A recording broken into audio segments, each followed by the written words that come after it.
Nous allons terminer l'émission avec moi qui a repris le micro cette fois-ci parce que je veux que Émilie Boulay-Chouinard me réponde ainsi que Francis Pelletier parce qu'ils sont allés à Drummondville parce qu'il y avait un congrès des télévisions communautaires autonomes du Québec.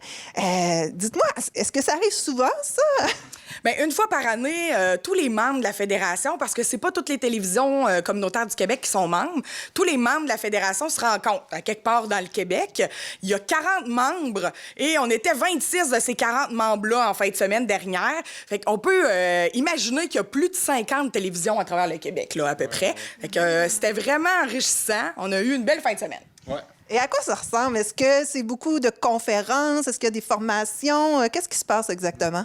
Bien, c'est l'occasion de justement rencontrer des gens qui vivent notre réalité parce que nous autres, en tant qu'employés d'une télé, d'une station de télévision, on va dire, dans Matapédia, on n'a pas beaucoup d'autres référents. Quand on a des questions, on les adresse pas forcément aux voisins ou à voisines parce qu'ils n'ont pas les problématiques de notre milieu, peut-être de la production vidéo. Fait que c'est une occasion de se rencontrer. Durant la fin de semaine, la Fédération en profite pour faire son assemblée générale annuelle. Fait qu'il y a toujours une partie de la fin de semaine qui est occupée pour ça. Mais effectivement, comme tu l'as dit, le reste de la fin de semaine est rempli d'ateliers, de points d'information, de choses qui pourraient nous toucher, dépendamment des années, dépendamment des sujets en cours.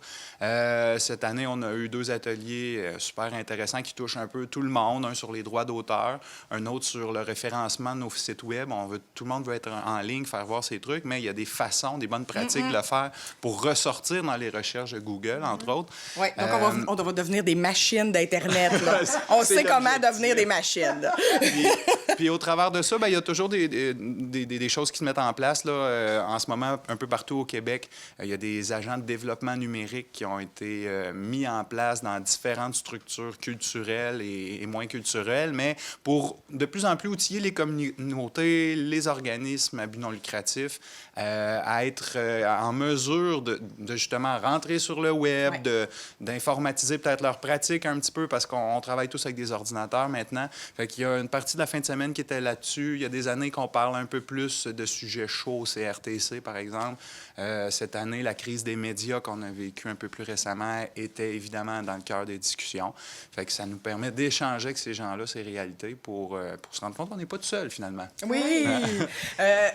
J'ai été nominée sur le conseil d'administration de la Fédération, je veux le dire, parce qu'il y a 7 membres, donc on est 7 télés sur les 40 qui sont sur le conseil d'administration. Puis j'ai été élue, donc je vais représenter fièrement la Matapédia. Je vais parler pour nous autres, la Gaspésie, le Bas-Saint-Laurent. Donc je suis fière de ça.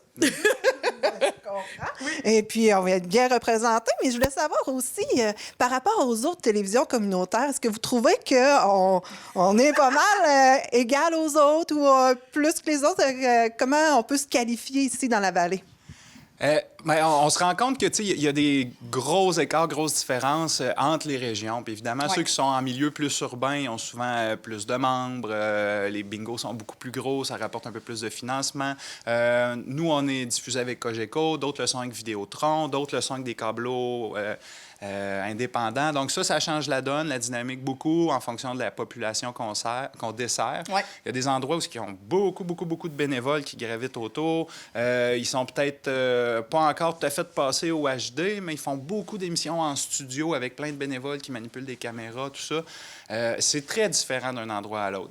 Puis là, nous, on a mis du temps cette année à développer des liens avec... Parce que juste sur la route touristique de la Gaspésie, on est 6 des 40 sur ce territoire-là. Ouais. Puis là, ben, on est allé voir les représentants de toutes ces télés-là, de la Gaspésie, de la Métis également, pour dire, hey, on essaye-tu de se voir un peu plus souvent? Parce qu'on a des réalités qui se ressemblent beaucoup plus en termes d'abonnés, on va dire, aux services de télévision, en termes de budget, en termes d'employés, etc. Puis, je te dirais, pour répondre à ta question, finalement, que on a des réalités qui se ressemblent un peu. La plupart sont déjà passés au HD. Tout le monde a une émission de nouvelles. La plupart des gens du Tour de la Gaspésie font un bingo également. Ils ont des clientèles, on a des clientèles qui se ressemblent, tu sais, fait que D'où l'intérêt de réseauter avec ces gens-là puis d'échanger sur les bonnes pratiques pour voir si ça marche peut-être dans Baie des Chaleurs, peut-être qu'on pourrait faire de quoi ici. Puis eux autres, inversement, ils vont voir peut-être qu'il y a des choses que nous autres, on fait bien puis qu'ils peuvent ramener chez eux. Ouais. On s'est inspiré aussi. On a eu des ateliers où on pouvait enfin échanger, genre programmation. Puis là, on était 15 télés différentes autour de la table. Puis toi, tu fais quoi?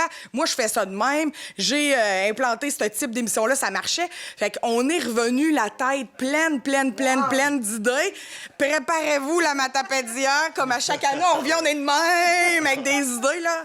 On risque de mettre en place plein de trucs cool qui s'en viennent. À surveiller. Puis j'en profite de te glisser il y a des télés qui ont plein de bénévoles. Si ça vous tente d'être bénévole à la télévision communautaire, devant, derrière, nous aider, appelez, venez nous voir. On est très ouverts à avoir des gens, là, peu importe si vous voulez vivre une expérience derrière ou devant la caméra, là, venez cogner à notre porte. On est là pour vous autres. Alors, merci beaucoup à vous deux. Et puis, je pense que ça termine très bien cette émission. Merci, puis on se tient au courant. Ben oui! Merci Nathalie. Bonne semaine.